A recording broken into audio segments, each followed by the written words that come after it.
What's up, everybody? Welcome to the Die South Monday podcast. This is my first solo episode. Welcome to my crib. Welcome to my home studio. Today's episode slightly different. One-man show. I'm going to be taking you guys through my period of chronic anxiety.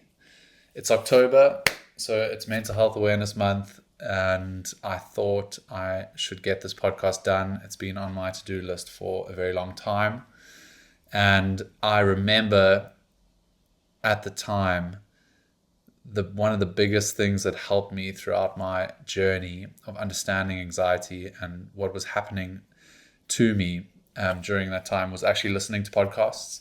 So I thought, why not explain what was happening to me so that if there is someone out there who's suffering from similar symptoms or just has a lack of understanding or is not sure what's going on, this podcast could help them. And that's sort of the reasoning I want to do it.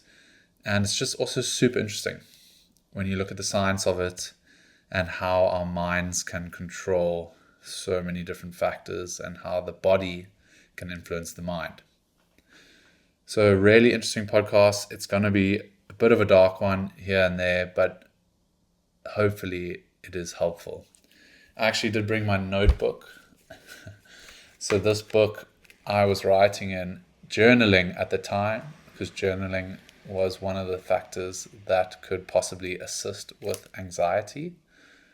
So I've got my book. I may refer to it every now and again. And I got my laptop that has some of the scientific facts and my written episode, basically on a step-by-step process from when it started and how it is going all the way today.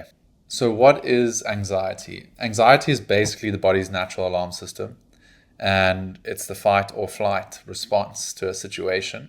If I had to explain it from a personal point of view, it's when my body almost erupts, I go through physical symptoms that bring an onset of anxiety, either in high-pressured situations, sometimes randomly.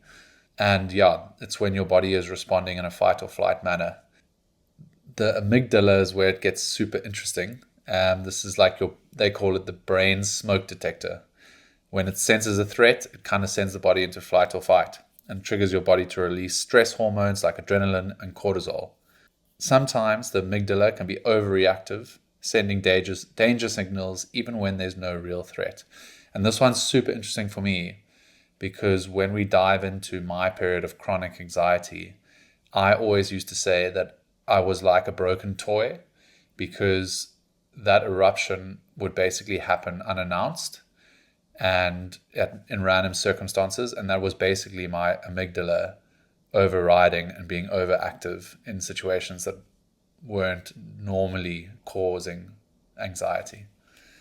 So that's all cool.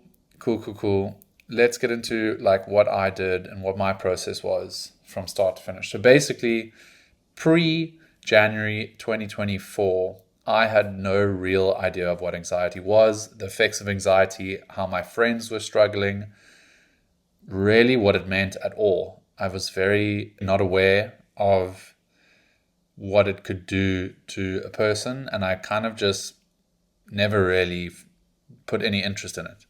I was one of those guys that just kind of flowed through life without really understanding it and not really, even though looking back, it was occurring in my life, I didn't put the anxiety brand onto it.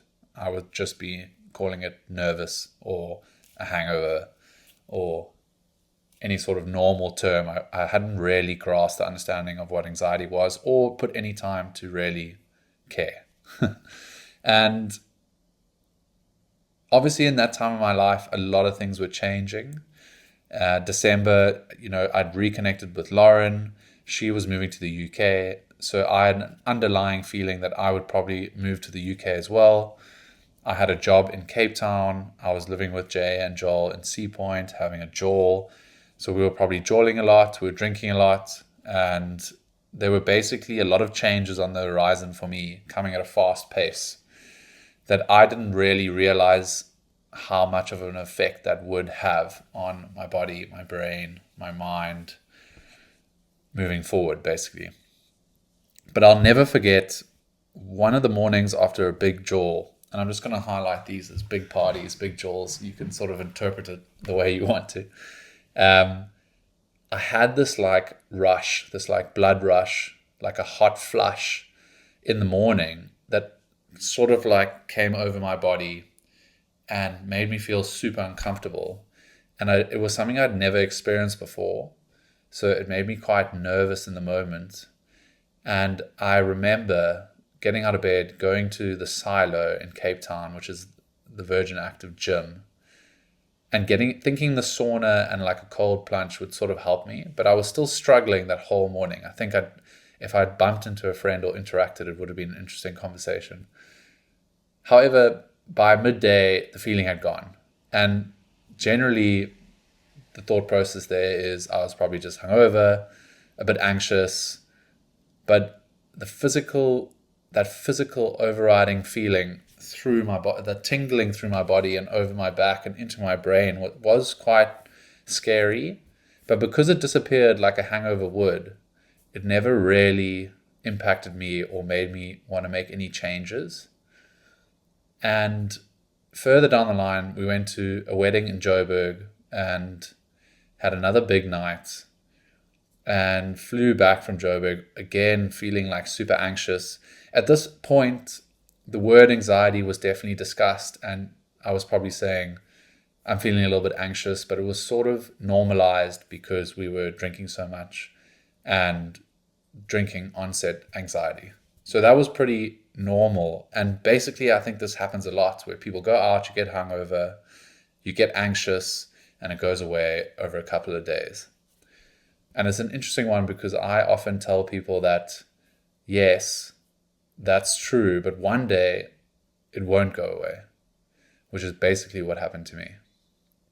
So, in January 2024 was when it all started, basically just after that wedding. I just started with a normal headache. And this headache was sort of on top of my head, like over here. And when I was sort of, after a couple of days, when I was like, this headache isn't going away, I started to research it, speak to my parents. My mom was a nurse. And I kind of worked it out to be a tension headache, where they say that it feels like a band is strapped around your head and it's just like a pressure headache, basically. And it's actually your back of your neck and the muscles tightening, being tense, being nervous, and causing this pain basically on the top of your head. So I had this headache. And at this time, we were also podcasting at home. The podcast has sort of come along, got a bit of traction, and we had been interviewing a few guests. But after about 2 weeks of having the headache, I said to Jay, I said, bro, this headache won't go away. Like, what is happening here? Like, maybe I should check it out. And I was sitting in the office one day, and I promise you, out of nowhere, there wasn't a big meeting or I wasn't like under pressure. I was purely just looking at my emails, and I got that same blood rush. I just still don't know what to call it to this day, but I think it's like where your blood pressure increases. So it feels like your body is warming up and like almost floating. And then you get this little tingle in your balls, which is quite hectic as well. And you feel quite faint. You feel like you're going to fall over, or you feel like something's happening because it's building in your body and you feel like, oh my God, what is happening? I'm about to pop. And so I rushed myself out of the office with the other colleagues in the office and checked myself in to the hospital in Rondebosch. I can't remember the name right now, which is kind of crazy looking back at it. Like, I basically pulled myself out of the office at a random time and checked myself into the hospital because I was unsure of what was happening to my body. And at this moment in time, I did not understand anxiety. I had no idea about the physical symptoms. It basically was a complete unknown to me. So I'm in this hospital. There's no word anxiety in the picture. It's what's happening to my body. What's happening to my brain, my headache, like, what, am I sick? Am I ill? Basically. And And and again, in the hospital, this is so interesting. And I'd like to maybe interview a doctor on this, but my blood pressure was astronomically high. It was like 175 over 120 or something crazy. And the doctor said, we're going to have to test that again. It came down slightly a little bit later, but overall, she said, your blood pressure is way too high. You're going to have to go on blood pressure pills for the rest of your life. Like, she was 100% confident. And I had to tell her, yes, I smoked. I was vaping at the time. All those things, partying. I explained the situation. And she still was like, you're going to need 100% blood pressure pills for the rest of your life. And I said, no way. I was just not going to accept that at all. And I said to the doctor, why don't I try and change my lifestyle habits? And I can come back in a month and we can see if I need the blood pressure pills. She said, cool. Left there. To this day, that was the last time I ever had a smoke of a vape or a smoke of any kind. I am 1 year, 272 days clean of cigarettes and vaping. That was the last time since I left that hospital, which is kind of crazy and kind of a positive swing from the whole anxiety procedure that I went through. A positive to take out of it for sure. But yeah, that was the first interesting step with the doctor, talking about blood pressure. And later down the line is when I found out that it was anxiety pushing blood pressure up. And it wasn't me just having high blood pressure, which is still questionable to the day, that the doctor kind of didn't have other solutions. It was the one or nothing. A couple of weeks go by. I've definitely cut down the jawling. I've cut out the vaping. I'm a little bit less worried about the blood pressure. I've gone for a few tests.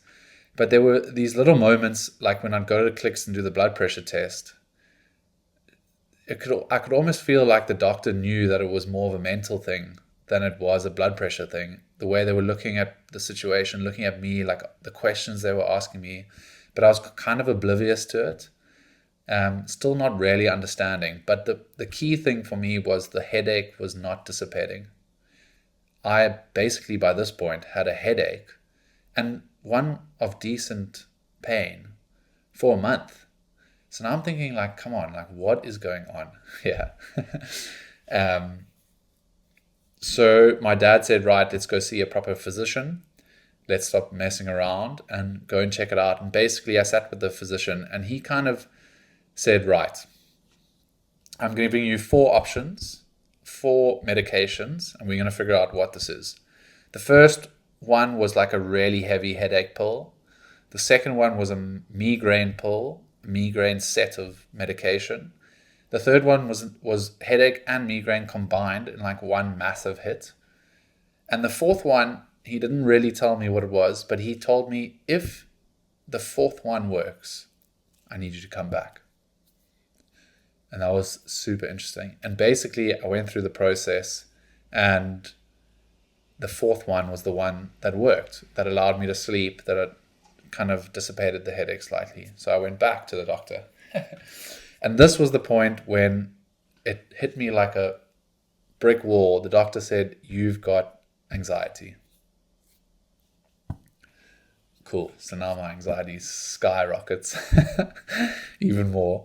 But at least we knew now what the problem was. It's cuz you've got anxiety.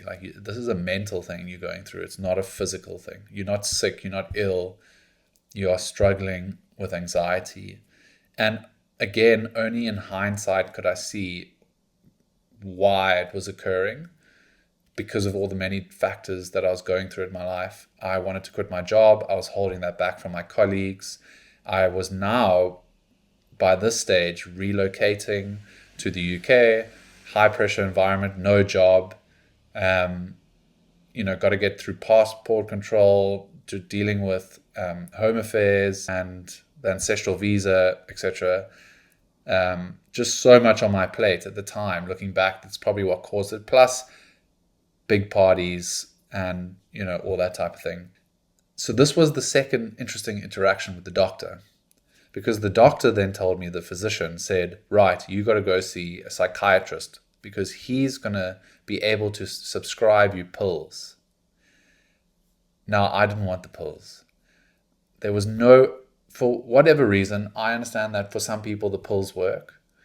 And I just want to say that everything that I say in this podcast is my opinion, and it's things that I believe and that happened to me. This is not fact or anything like that, and things that work for me might not work for other people, etc., etc. So the doctor wanted to send me to the psychiatrist. I didn't want to be prescribed pills. I didn't think that I needed it. I believed that through changing my habits and my daily routines, eating well, exercise, I believed I could get out of this little anxiety spiral that I was in. So what I did, which I still think to this day is a good idea for people out there, that if you're starting to struggle with anxiety, if you see a bit of an onset, if you're struggling, reach out to your friends. 100% reach out to your friends. Find out who has gone through this problem. See if they have any solutions that help them. Make sure that you get a good understanding of what's happening before jumping at any doctor advice, etc., etc. Again, depending on the severity of the situation, I completely understand if you're in a completely different mindset, maybe you're depressed, etc., etc. Seek help immediately. That is number one. But what I did was I consulted a friend that I knew had dealt with anxiety. And this friend basically gave me a number for a psychologist, not a psychiatrist. And I felt more comfortable with the psychologist because he's not obligated to prescribe you with medication. So I just felt more comfortable with that situation. I knew someone that had been to him and that had helped. And I knew that there was no chance of any pills being pushed onto me, basically. But during this stage, man, looking back, it was crazy what was going through my mind.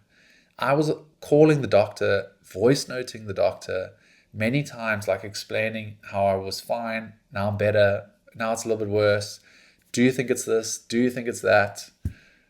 It just was endless. My mind had been spinning unbelievably fast.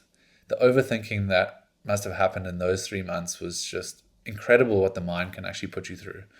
And the fact that the physical symptoms were just, the cherry on the top was also mad. The tough part for me with all of this was now trying to handle that I was struggling mentally. The fact that I now had a mental problem, which is quite a scary thought, just threw me into a bigger hole than I could ever imagine. And I think that's the problem that we have this day and age, is that if you have a mental problem, you have a mental problem. And now that's a problem. But a mental problem shouldn't be shone with such a bright light. It's okay to have mental problems just like you have a cold, have an illness, or when you're sick. These mental problems aren't forever lasting. That's what you got to understand. It may be longer to overcome a mental challenge, but it's all possible to overcome. Important message that, because that's what I struggled with. I then feared becoming severely mentally ill, and that's what drove me into the ground. I was scared of becoming depressed. I was scared of wanting to hurt myself. Whatever the case is, I was so nervous of spiraling it down into that channel. And one of the moments that I realized that was when I had a podcast, and this guest had explained his road through anxiety, which led to depression, which led to being bedridden, which led to all these things. When I sat in this podcast, the anxiety was flowing through my body. And I was just like, shit, this is going to happen to me. And I didn't sleep that night. It was crazy. And when I tell you, when I didn't sleep, the physical symptoms that would come over my body, I would feel every single pulse in my head, like, and I'm thinking, and I'm trying to not, my head feels like it's going to explode. Like, it was crazy. I woke up one morning it felt like my head was on a stove, and it was like heating up, and it was like heating up to a point where it would explode. Insane, actually. And that was just happening so much. I was waking up to vibrate, like my back vibrating, literally like shivering down the back of my spine. I was just completely fucked. The physical symptoms that, like I said earlier in the podcast, I was like a broken toy. The physical symptoms were just being let off all the time. Just crazy. I had another incredible moment when I went to work, and I've never ever raised my voice at a colleague or a boss ever in my life. And I had this altercation with one of my colleagues, and we went to go play golf together that day. I kid you not, every second of those 18 holes, all I could think about was I have chronic anxiety. Those two words played in my forehead for 4 hours. Every time I looked at the ball, every time I took a chip shot, every time I drove, every moment, that's the only two words that my brain was saying. How insane is that?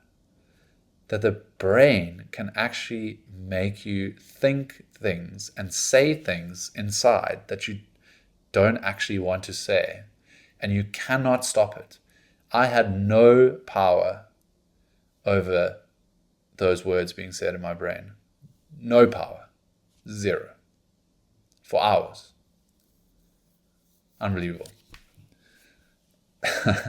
Unbelievable, to be honest. And now I basically had to step into the phase of seeking help and overcoming that as well. Overcoming the fact that I needed help for my mental problem. Now I need to seek help. So friends, family, psychologist. I would highly recommend seeing a psychologist if you are struggling with anything anxiety driven at the moment. Purely because for me, my opinion, what worked for me was understanding what was happening in my body.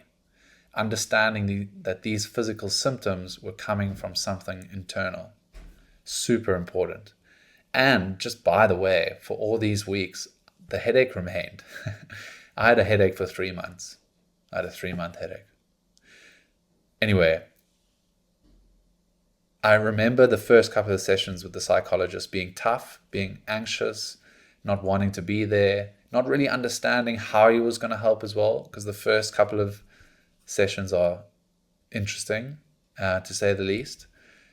But definitely got a good understanding of what was happening, and talking to friends who had gone through the same thing made me feel like this was normal. It normalized that I was just going through an anxious stage in my life, and I just needed to figure out what was causing it and basically trying to just do things to sort of tone it out.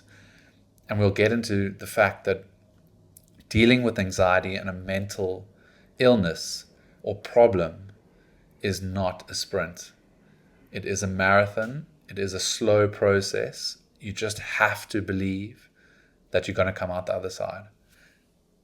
And not to skip around, but in my book here, on the top of every page, I basically wrote, I'm going to get through this. I'm going to get through this.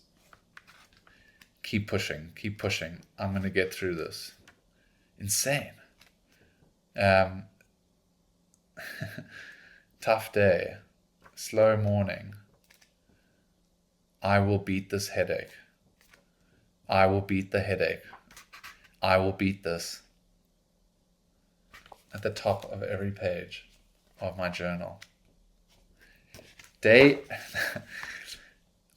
26 with headache. Felt better this morning. After head warmth when waking up. That was literally what I was explaining to you 5 minutes ago. Had a great walk with Jay. 1 hour. Felt slightly anxious. Definitely felt better. Work was chilled. Not doing much. Struggling to concentrate or make a big effort. Slightly low energy. I had a good meeting with Damien. I do like his style. I do believe he can make a difference in my life. One issue would be financially. Wada. Great session with Prego on the beach. plus George struggled a little with angst. I'll actually remember that day. Like, I just was not there. You feel like a ghost and you're just internally processing things. And I could see that Greg and Jordan were getting that energy off me, despite that beach day was on, and did help a lot. I'm just worried about the headache. Sunset was incredible. How insane is that? That daily note. It still goes on. Must make contact with doctor just to keep him aware of headache. Again, I was telling you about how I was contacting the doctor earlier. Keen to do genetic test, which I did, and I'll get into later. Grateful for the sunset, support, my legs, my family. Day 11, no smoking, let's go. I love Lauren. Oh my God. Got my visa yesterday, stoked, but nervous for finding a job. But once I get in front of them, it'll be easy peasy. Keen what tomorrow brings, ready to smash it. First up, quick run. See you tomorrow. Day 27 with headache, I will beat headache. And so it goes on. How insane is that actually to read it back? Crazy.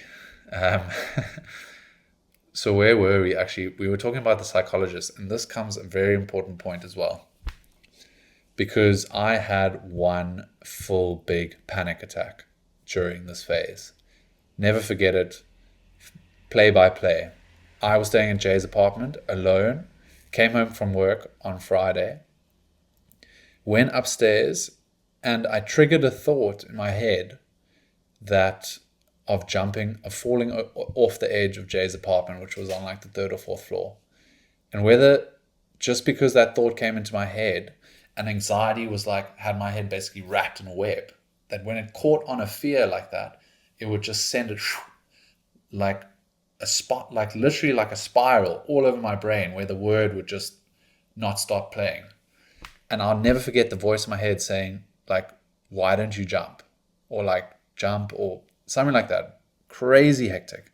But what I figured out is it's called suicide ideation. I only figured that out, what it was called, when I had a podcast with Kate, who struggles with ADHD, and she mentioned this phenomenon in the brain.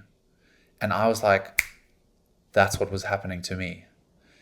Because I thought, you're thinking crazy things at the time, but basically suicide ideation refers to thinking about, considering, or planning suicide, but it doesn't necessarily mean the person wants to die. But you're thinking about suicide. And that made me panic in the moment. And I completely had a panic attack. And I didn't know where to move. Like everything was just kind of like, and I remember being in the bathroom for some reason because I think I started brushing my teeth. And I basically said, no, I got to get out of here. And off the 3rd floor. So I went for a walk along the promenade, and I promise you, if anyone had bumped into me during this walk, it would have been an interesting interaction.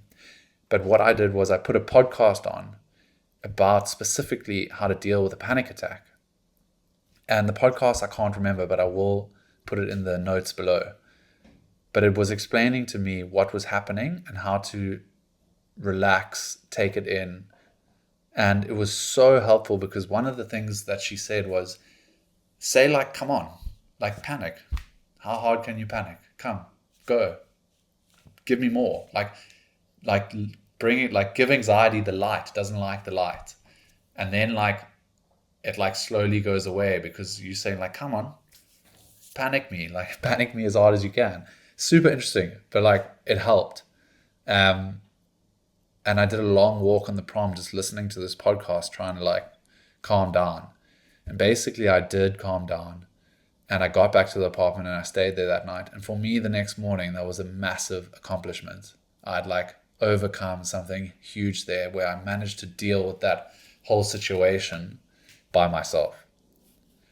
So that was insane. And again, what helped me overcome that was sitting with the psychologist, and he was telling me that's normal.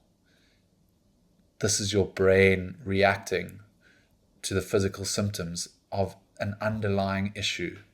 You don't actually want to commit suicide. You have an underlying issue that needs to be found and dealt with.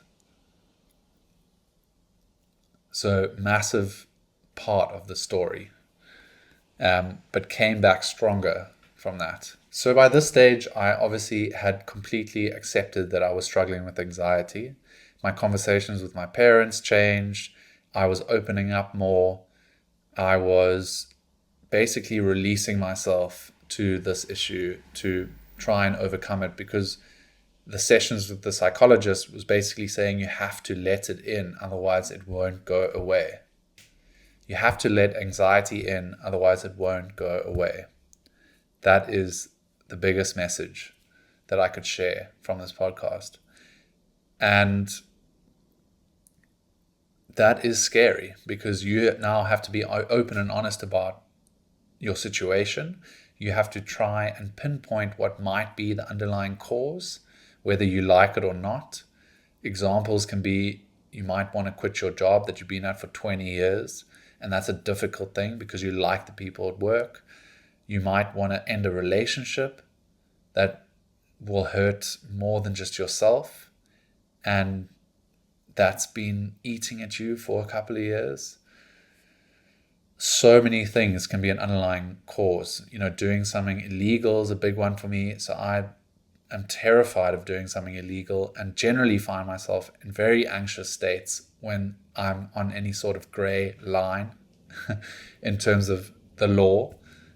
So all these type of things can be underlying elements that can be causing your anxiety, basically. And just to go through the different people in my life at the time, Lauren and I were doing long distance, so I didn't have her by my side for those 3 months. And trying to explain to her over the phone what was happening was really tough, especially to someone that doesn't have anxiety or hasn't experienced it. She was obviously very supportive, but it is extremely difficult to explain the physical symptoms inside to someone that hasn't experienced them. It's an interesting one. But my friends were unbelievably helpful. I couldn't believe how many people had struggled with this in this day and age. And I'm almost upset with myself for not opening up and realizing who was struggling with it and that they needed more help. I was kind of the guy, you should do more exercise or eat healthier, you'll be fine. And I got punched in the nose, basically, and got taught a very important lesson that isn't just what works. I tried that. It is a much bigger issue and something that needs to be dealt with properly over the long term. Work was extremely tough, and I've spoken to people that have had anxiety that were basically bedridden and weren't going to work. So I kind of was on that edge, and I was inches away from actually diving into the pills, the antidepressive pills. That's what they're called. They give it to you if you have anxiety or depression, you get antidepressive pills. And I promise you, I was 24 hours away from that point. I remember another evening, I wasn't drinking during these 3 months, and completely being health conscious. I was losing weight, and none of it was really helping, to be honest. It's almost like I was giving anxiety so much space in my head that it was actually making it worse. I actually think if I just drank and acted normal, it might have been better. But I was doing everything. I was journaling. I was drinking herbal tea. I was exercising. I was not drinking. I was eating insanely healthy. I was doing every single thing, ticking all the boxes, and just basically living my life around all the anti-anxiety processes and steps, which I think just was building the whole thing up, really. But there was one evening just soon before I left where I completely didn't sleep. And again, all I could feel was just pulses through my head the whole night. And I got in the car with my dad, and he said, "Are you sure you should be going to the UK?" Because I think I was leaving in like a couple of days in this state. And I kind of went, there's no other option. There's no other solution. I think I have to stick this out, because I think once I start ticking these boxes and getting over there, only will I start to get better. If I stay and start to change the circumstances around me because of my mental issue, it would only get worse. I had to make a change. I had to go after it. I had to get, something different. Start to really put my mind towards something else, like finding a job in the UK, being with Lauren, looking for a place to stay, living in a new country, experiencing new cultures, new things. That was the sort of big move that I felt like I needed to get me out of this hole that I dug myself into. And it definitely did help, that whole move. So another opinion of mine and advice would be, if you are struggling with anxiety or any mental issues, if you can, try and make a change. Try and do something different. Try and isolate the issue that might be the underlying cause of your anxiety and change or adapt or improve whatever that underlying issue is, because it will release you of tension that you don't understand that you have. And that's what I didn't understand. I had tension in my body so much that I had muscles pulling on my head that ultimately led to me having a headache for 3 months. And once I made the change, it definitely wasn't a flick of the light switch. It took a couple of months living in the UK for it to completely dissipate, the physical symptoms. And to this day, I have not felt those physical symptoms like that again. And that is not a coincidence to the way that I now run my life compared to how I was running it in the past. I don't believe. I definitely still get anxious, big meetings, hangovers. I had a bit of an anxious moment the other day in a big meeting where I felt that blood flow through the body once before. And again, it's during a stage when my drinking is definitely upticked compared to my exercise and healthy eating, but you have to have balance in life. But never have I felt the physical symptoms to the level that I did feel them through that 3-month period, which again is just so unbelievable that I can look down at that period and explain it to you now like a movie.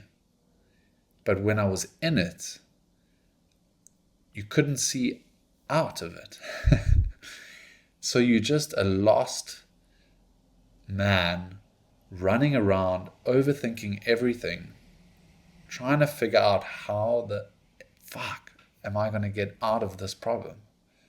Because your body's not changing, your mind's not changing. You can't turn it off. There's no off switch. Unbelievable. And so, yeah, and so to just be more precise on certain topics like medication and stuff, I dived into it all. The herbal tea, the ashwagandha, there were these great stress relieving tablets that they gave me at Clicks, over the counter, take 3 in the morning, afternoon, and night. And they were, whether it was subconsciously or consciously, definitely helping me on a day-to-day basis. Looking at my stress levels on my watch, my stress levels were high every day. So like my nervous system was basically broken and was on high alert 24/7. That's basically what was happening to me. And those tablets at Clicks were actually given to me by the girl that was taking my blood pressure, because she could see that this wasn't a blood pressure issue. Still to this day, not on blood pressure pills, by the way. 120/80. Sometimes slightly higher, but no need for blood pressure pills. And I haven't taken any antidepressive pills. And so my life goes on. I didn't have a coffee for the 3 months because that raises anxiety. Yeah, there was even a stage when I was getting stress sores on my face. on my nose. I'll put an image on the screen. This was not from scraping my face against the wall. This is a big sore on my nose, caused from an internal stress. I think I stressed enough for someone's whole life in 3 months. Everyone has different physical symptoms. That's also an important thing to remember. Mine was the headache. Some people feel dizzy. Some people feel rapid heart rate, faint, stomach issues. It's interesting because I never felt any of that. I had the headache and the blood pressure rushes, for lack of a better term. But people must realize that if you are struggling, don't put it on the back burner. Don't ignore it. Don't be scared of it and ignore it. And realize that the things that we do in our lives definitely have an effect, like drinking, etc., partying, bad sleep. These things will have a negative impact on your anxiety. And like I said, one day it won't go away, because it didn't for me. We can go through anxiety on a Sunday, come out Monday feeling fresh again and again and again and again. But one day, it won't go away. And it's tough. So, I think that's my story. I think that's everything I have to tell. If you are struggling with anxiety, I'll never forget the point where I realized I needed to reach out and accept it. I'll never forget that. It was after that podcast I explained earlier. Reach out. Even if you want to start with a friend, give me a call. Reach out to someone that you know has gone through anxiety before. If you feel like it's more severe, reach out to a doctor, get some help. The quicker you deal with it, the better the return. It is super important to be aware of these things. And I almost thank that anxiety came into my life, because I now understand what it is. I now understand how my body reacts to certain things. I'm now aware of it in other people. I can spot it. I can help. It just doesn't have that big that big scary brand of anxiety in my life anymore. And I think that's one of the reasons why I don't suffer as badly as I did during those 3 months of chronic anxiety. I really hope that helps someone that's struggling. It's a bit of a deep story. And I do remember listening to stories at the time when I was suffering. It is hard because you don't want to believe that you have this mental problem. But it's fine. And let's downgrade the whole issue and just relax and talk about it easy breezy. So yeah, thank you for listening. And thank you to everyone in my life that helped me throughout this process. Thank you to my family. Love you, mom and dad. Thank you to my friends. Love you all. Share the love. Send someone a message that you know has been struggling recently. Chip in. Don't forget, help people around you. Do something good. And let's keep fighting. I hope you enjoyed it. Dice Sauce Monday. I'll see you in the next one.